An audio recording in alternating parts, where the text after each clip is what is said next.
오늘 앞부분에 순서가 좀 있어서 이제 저에게 10분이라는 시간이 주어졌습니다. 대은교회 와서 이제 새벽 설교를 하다가 요 자리에서 설교를 하는데요.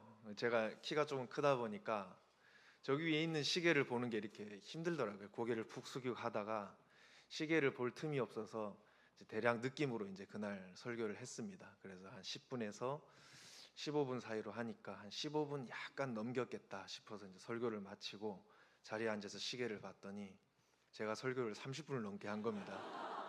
어쩐지 새벽 기도에 오신 분들의 얼굴이 차츰차츰 굳어가기 시작하고 출근하셔야 될 시간인데, 그래서 앉아서 얼마나 마음이 어려웠는지, 그래서 담임 목사님께도 제가 큰 실수를 저질렀습니다 하니까 천천히 적응하시지요 하면서 또 위로를 해주셨는데, 이 자리를 빌어 사과의 말씀을 전하고 오늘은 10분을 한번 지켜보도록. 그러나 여러분이 아멘을 잘 하셔야 됩니다. 할렐루야, 아멘. 사도행전 19장 배경은 이제 사도 바울이 3차 전도 여행 때 에베소에 가서 이제 2년 3개월의 시간을 집중적으로 사역하는 이야기가 나옵니다. 근데 사도 바울이 오기 전에 이제 18절 후반부에 보면은 아볼로가 와서 먼저 에베소에 사역을 했습니다. 아볼로는 언변이 좋고 성경에 능통한 자라고 성경에 기록되어 있습니다. 그렇게 굉장히 모범적이고 신실한 하나님의 사역자가 에베소에 와서 사역을 했음에도 불구하고, 사도 바울이 에베소에 딱 왔을 때 이미 교회가 형성이 되어 있었음에도 불구하고 사도 바울이 에베소를 만났을 때에 영적 진단이 딱 나오게 됩니다. 너희가 믿을 때 성령을 받았느냐? 사도 바울은 성령의 사역자였습니다. 이 성령의 사역자의 입장에서는 성령을 받았는지 안 받는지가 영적 직관 안에서 느껴질 수밖에 없는 것입니다. 그래서 사도 바울이 에베소에서 만남을 기약했고 굉장히 많이 기도를 하면서 성령의 인도를 받아 에베소 교회에 왔는데, 사도 바울의 눈에는 아볼로라는 그 전 사역자가 사역을 했지만 여기 에베소에 있는 성도들의 대부분이 성령을 받지 않은 상태입니다. 성령의 충만함이 없는 상태였습니다. 사도행전 18장 후반부에 기록되어 있듯이 아볼로는 요한의 세례밖에 몰랐기 때문입니다. 요한은 예수님이 오시기 마지막 선지자였습니다. 마지막에 예수님이라는 가장 큰 빛이 오시기 직전에 사역했던, 아주 빛과 근접했던 율법 시대를 마지막을 장식하고 새로운 시대로 전환시키는 선각자적인 선지자였습니다. 그러나 그럼에도 불구하고 요한의 세례에는 십자가와 부활의 능력이 없었습니다. 그래서 아볼로는 요한의 세례만 가르쳤지 예수 그리스도의 십자가와 부활의 실제를 가르쳐내지는 못했습니다. 그래서 예수님의 십자가와 부활의 실제가 없는 사람들에게는 성령이 교통하실 수 없고 성령의 권능이 드러날 수 없는 것입니다. 그래서 사도 바울은 오자마자 가장 먼저 너희가 믿을 때 성령을 받았느냐라고 진단을 내리고 질문을 합니다. 그에 대해서 에베소 성도들은 우리는 성령이 계심도 듣지 못하였노라 라는 대답을 합니다. 오늘날 복음의 지식과 교리가 편만한 이 시대에는 이런 대답은 굉장히 앞뒤가 맞지 않는 대답이죠. 그러나 우리가 한번 되돌아봐야 합니다. 우리는 성령이 계심을 체험하고 살고 있는지, 성령이 계시고 거하시고 우리의 삶을 인도하시며 그 표대에 이르기까지 견고하게 인도하실 것에 대해서 우리는 인생의 구비구비가 눈금이 올라갈 때마다 체험을 하고 있는 것인지, 그것이 내 간증이 있는지, 내가 예수님을 처음 영접할 때는 성령의 역사를 강력하게 경험했고 대은교회에서 성령의 역사가 강력했던 어떤 시간표들이 또 교회의 히스토리 안에 다 있었을 것입니다. 그러나 그것이 계속 유지되고 있는지, 성령의 역사하심 안에서 증가하고 있는지 우리는 되돌아봐야 합니다. 그래서 사도 바울이 에베소 교회에 와서 마치 우리 교회에 와서 너희가 믿을 때 성령을 받았느냐라는 질문에 받았습니다.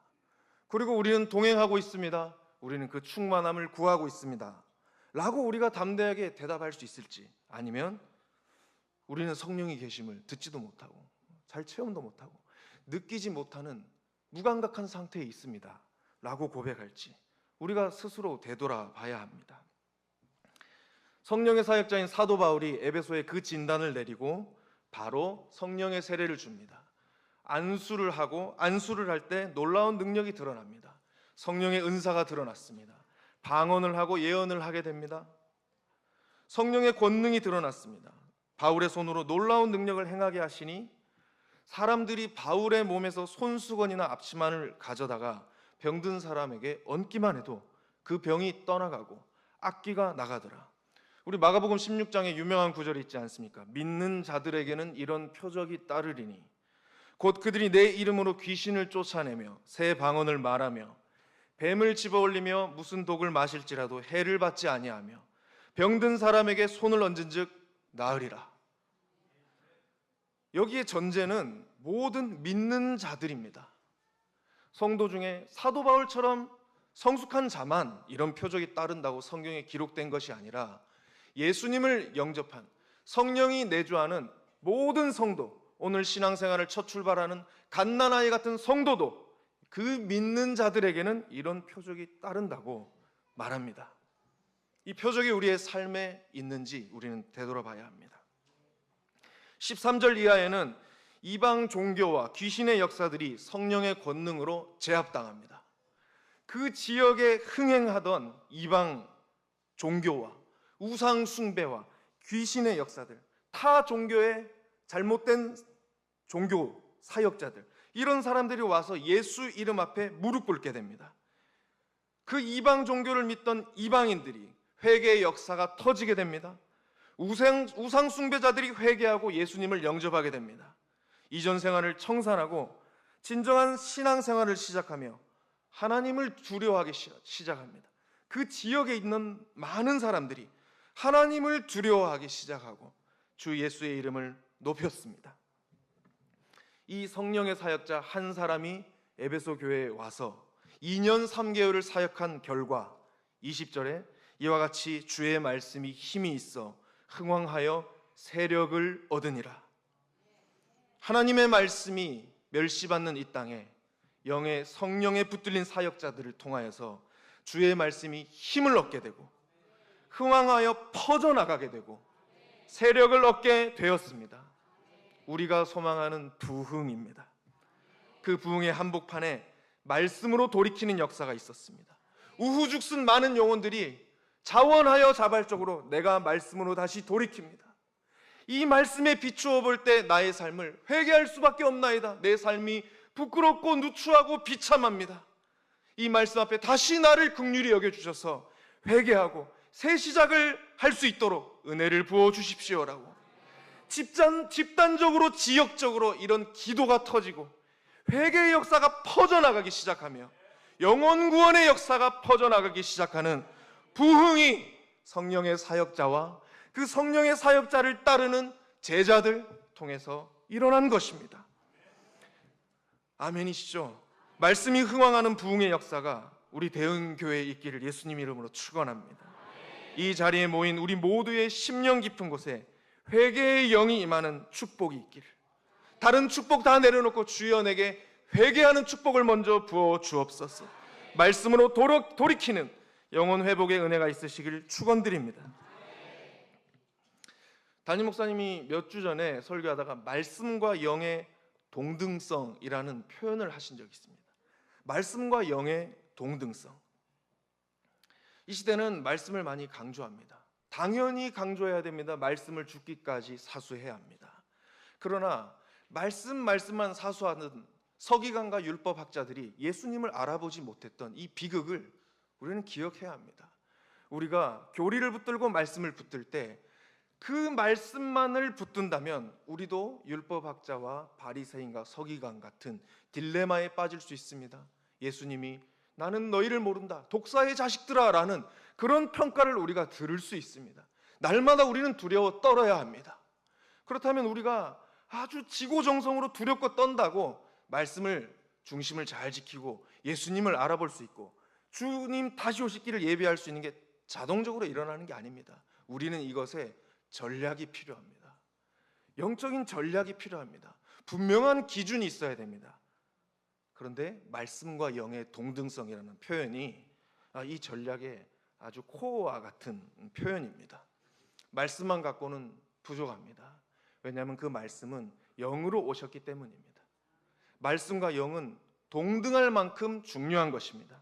내가 너희에게 이른 말이 영이고 생명이다. 말씀이 육신이 되어 오신 예수님이 함께 하실 때 그분의 숨결이 함께 나간 내가 너희에게 이른 말, 예수님은 이 땅까지 찾아오셨고 우리의 모든 비참한 상태를 체휼하셨고 이것을 극복하시면서 말씀을 선포하셨습니다. 말씀을 쏟아내셨습니다. 그 예수님의 인격을 통한 그 말씀이 우리에게 영이고 생명입니다. 되돌아보면 책에 써져 있는 말씀, 성경에 써져 있는 그 말씀은 종이 자체로는 효과가 없으며 그 말이 우리에게 영적으로 성령의 충만함으로 다가올 때 이 성경이 우리에게 비로소 생명이 된다는 것입니다. 교회에서 선포되는 말씀도 선포되는 말씀을 우리가 받아낼 때에도 그것이 성령의 교통하심과 성령의 말씀의 영에 이끄심이 없다면 우리는 지식은 교만하게 하는 것이고 살리는 것은 영이니 육은 무익하니라. 그 모든 우리의 말씀과 교제 시간이 무익하게 될 것이고 우리로 말미암아 더 교만하게 만들 따름입니다.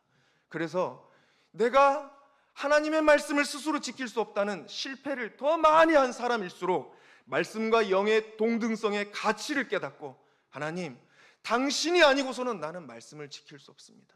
내가 아무리 말씀을 지고정성으로 가까이 한다 하더라도 물론 가까이 날마다 해야겠지만 성령의 역사가 없으면 나는 그 말씀을 지켜낼 수 없습니다. E.M. 바운즈라는 하나님께 쓰임받은 사역자는 매일매일 성경을 읽었는데 그 성경을 펴기 전에 했던 습관이 있다고 합니다. 3시간 기도하는 것입니다. 그가 왜 3시간을 기도한 후에야 성경을 폈냐면 3시간 기도하지 않고는 내가 성경을 펼 때 나는 교만하게 지식으로 성경을 대할 것이기 때문에 내가 그 오류에 빠지지 않기 위해서 나는 나를 비워내고 나를 깨뜨리는 시간을 먼저 가야겠다 하면서 3시간을 갔습니다. 그 간증이 저에게도 참 많이 도전이 돼서 3시간까지는 못하고 있고요. 그것을 늘 기억하면서 한 걸음씩 한 걸음씩 가고 있습니다. 우리 모두 한 걸음씩 다시 더 전진해야 되지 않겠습니까? 사람이 떡으로만 살 것이 아니다. 하나님의 입으로부터 나오는 모든 말씀으로 살 것이라. 그냥 말씀이 아닙니다. 하나님의 입에서 나오는 말씀입니다. 우리가 하나님의 얼굴에 서지 않으면 그 입에서 나오는 말씀을 받을 수 없습니다. 내 스스로 말씀을 붙든다면 그것은 지식의 말씀을 붙드는 것이 하나님의 입에서 나오는 말씀을 붙드는 것이 아닙니다. 우리에게 영적 체험이 중요합니다. 그러나 순서도 중요합니다. 먼저는 항상 말씀입니다. 먼저는 항상 교리입니다. 그 위에 우리가 붙들고 영적 체험을 추구하고 성령의 충만함을 받으면서 신앙생활을 해야 합니다. 내가 붙든 말씀과 교리가 정말 살아있는 것이라면 내 삶에 어떤 체험들이 단계적으로 지속적으로 일어나야 합니다. 이 체험은 맛보아 아는 체험입니다. 성경에서 안다라는 모든 단어는 관계적인 용어입니다. 내가 너를 안다라는 것은 어디 이름 써져 있는 걸 봐서 안다는 것이 아니라 같이 지내봐서 안다는 것입니다. 너의 캐릭터와 성격을 안다. 그리고 부부가 서로 부부 관계를 할 만큼 그렇게 서로 친밀하게 전 인격이 하나 되어서 아는 것을 안다라고 성경은 늘 표현합니다. 우리는 하나님의 말씀을 맛보아 알아야 합니다. 인격적으로 연합되어 알아야 합니다. 주님과의 동행을, 성령의 인도하심을 체험적으로 알아야 합니다. 늘 말씀을 가까이 하고 이 말씀이 진짜 하나님이 내게 역사하시는 거라면 나에게 합당한 체험을 주십시오. 내가 여호와를 아는 지식이 날마다 자라가게 하여 주십시오. 오늘날은 마지막 때요, 종교생활이 자유로운 시대입니다. 초대교회 때는 그렇지 않았습니다. 그때는 목숨 걸고 신앙생활을 해야 했습니다. 세례를 받을 때에도 눈물의 도가니였습니다. 왜냐하면 세례를 받는 그 순간부터 그는 교회의 회원이 되는 것을 공포하는 것이고 지역사회에 드러내는 것이고 그때부터 경제생활, 가족생활, 자기의 목숨을 다 담보로 그 신앙생활을 시작하는 것입니다. 그런 영적 분위기 속에서 말씀을 받을 때 체험이 연결이 되지 않을 수가 없는 시대가 그때였습니다. 그러나 지금은 영적인 체험이 오지 않는다 하더라도 세례받고 신앙생활하고 설교하고 앞에서 뭔가를 봉사할 때 얼마든지 성령의 도우심과 성령의 인도함 없이 그저 나 스스로 종교생활 할 수 있는 시대가 지금입니다. 이 마지막 때 우리는 이 영적인 경각심을 가지고 내가 진짜 하나님을 아는 자인가, 내가 성령에 붙들린 성도가 맞는지를 우리는 되돌아봐야 합니다. 그래서 지금 이 시대는 우리가 이 목표를 가지고 싸우지 않는다면, 싸우지 않는 방식으로 편안하게 신앙생활한다면 눈뜨고 코 베이는 시대입니다. 내가 싸우지 않는다면 그 즉시 원수들의 밥이 됩니다.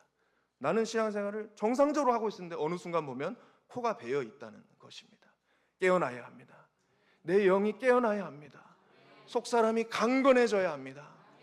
세상의 소리 앞에는 미련해져도 하나님의 말씀과 기도 앞에는 우렁찬 심령이 돼야 됩니다.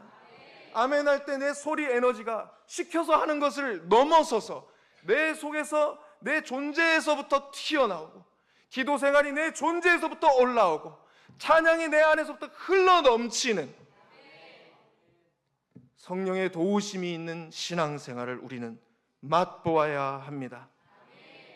그래서 말씀과 영은 동등하게 강조되어야 되지만 마지막 때이기 때문에 성령의 충만함이 더 많이 강조되어야 할 때입니다.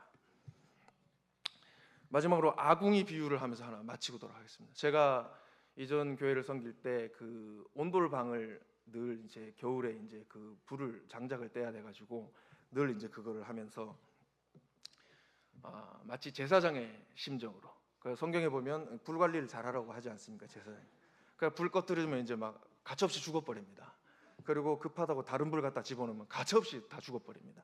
그래서 하나님 이런 훈련을 또 시키시는구나 하면서 매일매일 아궁이에 불을 떼면서 싸늘한 겨울에 그 아궁이가 아침에 되면 다 식어 있습니다. 그럼 그때 이제 불을 붙이려면 이제 불에 저는 이제 초보였기 때문에 어떻게 하면 불이 잘 붙을까? 이제 먼저 해보니까 건조가 잘 되지 않은 나무는 불이 잘 붙지 않더라고요. 그래서 건조가 잘 된 나무를 사야 되고 좀 덜 건조된 것은 분류해서 미리 건조를 시켜놔야 합니다. 그걸 하면서 저는 이제 잘 타는 장작은 무엇일까 했을 때 잘 메마른 심령이 가난한 자들이 잘 타는구나. 심령이 가난할 때는 말씀이 불씨가 조금만 탁 튀어도 확 붙어버립니다. 그리고 이제 붙기 시작하면 이 붙은 장작 옆에 이 잘 건조된 나무가 같이 이제 딱 붙으면 같이 확 이게 옮겨 붙어 버립니다. 그런데 이게 잘 타고 있는데 좀 젖은 장작이 오면 이게 잘 또 옮겨 붙지가 않습니다. 이 전도할 때 그런 걸 느끼지 않겠습니까? 그리고 이제 불이 막 탄다 하더라도 분명히 저는 아주 바짝 심령이 가난한 장작을 갖다가 불을 잘 태워놨는데 10분 뒤에 보니까 싸늘하게 이제 식어 있는 것입니다. 이게 어찌된 일인가 하고 연구를 해보니까 그 아궁이 온도가 너무 차가운 것입니다. 온도가 너무 낮아서 좋은 장작 막 두세 개를 넣고 해도 식어버리더라고요. 그래서 그때는 이 장작을 막 여러 개를 모아서 한 10개를 막 파이어 하면서 막 이제 막 엄청나게 이제 태워서 그 아궁이 안에 온도가 어느 정도 올라가야 그때부터 정상적으로 타기 시작합니다. 교회 안에 성령님이 임재하실 때 온도가 항상 있습니다. 우리가 다 체감적으로 느끼지 않습니까? 근데 그 온도가 어떤 임계점 이상을 올라가지 않으면 잘 타는 나무가 있다 하더라도 같이 죽어버립니다. 그리고 온도가 이제 아궁이 안에 온도가 어느 정도 이제 갖춰져서 이제 잘 타기 시작합니다. 그때 아까처럼 SOS가 필요할 때는 여러 장작에서 막 확 태워버립니다. 막 특세를 하고. 그래서 제가 왜 실수로 30분 이상 새벽기도 때 했다 하잖아요. 교육자들한테 나 실수했다 어떡합니까? 하니까 다른 교육자 저 오늘 특세하는 줄 알았습니다. 그 특세도 막 해가면서 막 불을 막 세게 하는 겁니다. 그런데 정상적으로는 항상 그렇게 우리 365일 특세하면 어떻게 되겠습니까? 다들 지쳐서 도망가겠죠? 대형교회 성도가 안 남아 있을 수도 있습니다. 그런데 하나님이 성전에 이 불이 꺼지지 않도록 관리하라고 제사장들에게 신신당부하셨거든요. 그러니까 이제 아궁이에 불이 어느 정도 이제 온도가 되어 있으면은 군불을 떼야 됩니다. 그래야 황토방이 오랫동안 따뜻해집니다. 큰 장작 하나에 불이 조금씩 타면서 호롱호롱호롱 이게 꺼지지 않고 계속하는 이 방 안의 온도와 아궁이 안의 온도와 이 장작의 상태와 이 모든 것이 세팅이 맞으면 꺼지지 않고 계속 타면서 그 결과 그 황토방 안은 하루 종일 따뜻하게 합니다. 하루 종일 군불을 떼는 것이죠. 그래서 우리가 기도하고 기도회로 모이고 예배로 모이고 교육부서가 모이고 이 모든 것에 성령님의 임재가 있다면 불이 꺼지지 않는다. 우리의 모든 모임과 소그룹에 불이 꺼지지 않는다면 이 모든 것이 합력하여 선을 이루어 교회 전체적으로 군불이 계속 떼지는 것입니다. 그러다가 한 번씩 부흥회가 필요하고 특별한 사역이 필요하고 나라와 민족을 위해 강력한 기도와 영적 전쟁이 필요할 때 모여서 강력하게 또 불을 태우는 것입니다. 이 영적인 밸런스가 있으면서 성령의 임재가 불처럼 꺼지지 않는, 지속적으로 계속 타오르는, 말씀이 계속 흥왕하는, 우리가 만날 때마다 말씀으로 교제하게 되고 우리가 찬양을 할 때마다 찬양에 사로잡히게 되고, 이런 역사가 교회 안에 일어날 줄 믿습니다. 한국교회는 부르짖는 기도로 부흥된 교회입니다. 기도 때문에 교회가 흥왕하게 됐습니다. 지금 흥왕하게 되지 않는다면 무엇 때문이겠습니까? 기도가 식어서, 기도의 불이 꺼져서 그런 것입니다. 우리가 모두 일어나서 다시 불을 떼야 될 때입니다. 이 땅의 모든 교회가 깨어나 하나님 앞에 부르짖고, 오직 기도와 말씀 외에는 다른 이유가 나갈 수 없습니다. 이 본질에 다시 우리가 돌이키고 충실하며, 그러나 외형은 거기에 맞게 우리가 여러 방법론을 찾아야겠지만 이 본질에 우리가 흔들리지 않고 굳건한 자들로 가야 합니다.